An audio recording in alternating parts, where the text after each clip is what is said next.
আজকে আমরা যেটা পড়বো সেটা হচ্ছে মোনার্কি এবং কনস্টিটিউশনাল মোনার্কির মধ্যে একটা ডিফারেন্ট আমরা পড়বো। তো এক কথায় বলে দিই, মোনার্কি মানে কি, যেখানে কিং আর কুইনের রুল চলে সেটা হচ্ছে মোনার্কি। কিং অ্যান্ড কুইনের উপরই পুরো পাওয়ারটা থাকে, সর্বোচ্চ ক্ষমতার অধিকারী তারা। কিন্তু কনস্টিটিউশনাল মোনার্কিতে কিং আর কুইন তারা রয়েছেন ক্ষমতায়, কিন্তু তারা রিয়েল পাওয়ার এনজয় করেন না। সেখানে কনস্টিটিউশন আছে, কনস্টিটিউশন মেনে ইলেকশন হয়, ইলেকশনের মাধ্যমে প্রাইম মিনিস্টার ইলেক্ট হয়, প্রাইম মিনিস্টার অ্যাকচুয়াল পাওয়ারটা এনজয় করেন। এখানে কিং রয়েছেন কিন্তু কিং হচ্ছে সিম্বলিক, তার কোনো কাজ নেই। বোঝা গেল?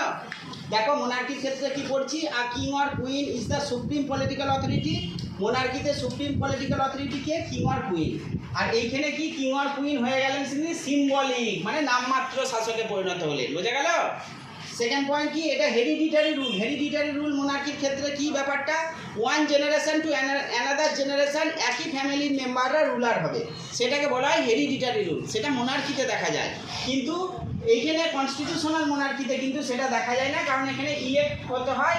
যদি তুমি ইলেকশনের মাধ্যমে ইলেক্ট হও, সেই ইলেক্টেড রিপ্রেজেন্টেটিভরা কিন্তু পাওয়ারে আসবে। বোঝা গেল?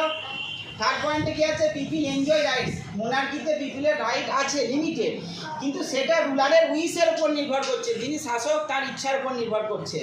আর এইখানে পিপিলস এনজয় ভেরিয়াস রাইটস, এখানে মানুষ রাইটগুলো এনজয় করবেই করবে। এখানে রুলারের উইশ বা ইচ্ছার উপর কোনো ডিপেন্ড করে না, কারণ এখানে কনস্টিটিউশনে পিপিলের ফান্ডামেন্টাল রাইটস লেখা রয়েছে, সেই অনুসারে কান্ট্রি রান করবে। ঠিক আছে?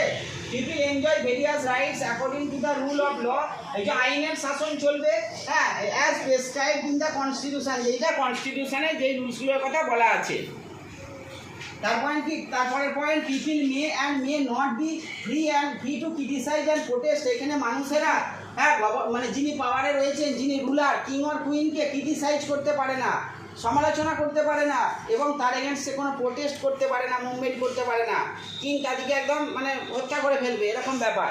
ঠিক আছে? কিন্তু এই ক্ষেত্রে আমরা কি দেখবো, এখানে আমরা যেমন ইউকেতে রয়েছে কনস্টিটিউশনাল মোনার্কি, ঠিক আছে, সেখানে পিপিল কিন্তু ক্রিটিসাইজ করতে পারে এবং প্রোটেস্টও করতে পারবে। বোঝা গেল? এবার দেখো মোনার্কিতে কি, মোনার্কি ইজ দ্য, এখানে মোনার্কিতে মোনার্ক মানে একজন কিং বা কুইন, তিনি কি করছেন, রিয়েল হেড। একজন মোনার্ক হচ্ছেন রিয়েল হেড, কিন্তু এইখানে কনস্টিটিউশন মোনার্কিতে রিয়েল হেড কে? Prime minister. বোঝা গেল? তারপরে may not follow the constitution, এইখানে কনস্টিটিউশন ফলো হয় না, হতেও পারে নাও পারে, ম্যাক্সিমাম হয় না। ঠিক আছে? এইখানে কিন্তু কনস্টিটিউশন ফলো হবেই হবে। বোঝা গেল? এটা কি, election are not held here, এখানে ইলেকশন হওয়ার কোনো প্রশ্নই নেই মোনার্কিতে, কারণ হেরিডিটারি রুল চলছে। এইখানে কিন্তু ইলেকশন হবেই হবে, কোথায়? কনস্টিটিউশনাল মোনার্কিতে। তারপরে লাস্টের পয়েন্ট কি, elections R not held here, এটা হলো, আর এখানে ইলেকশনটা হবেই হবে। এখানে এক্সাম্পল হিসাবে দেখো সৌদি আরবিয়া, ব্রুনেই, আর এখানে হচ্ছে ইউকে, জাপান, সুইডেন, এটা হচ্ছে কনস্টিটিউশনাল মোনার্কি। বোঝা গেল?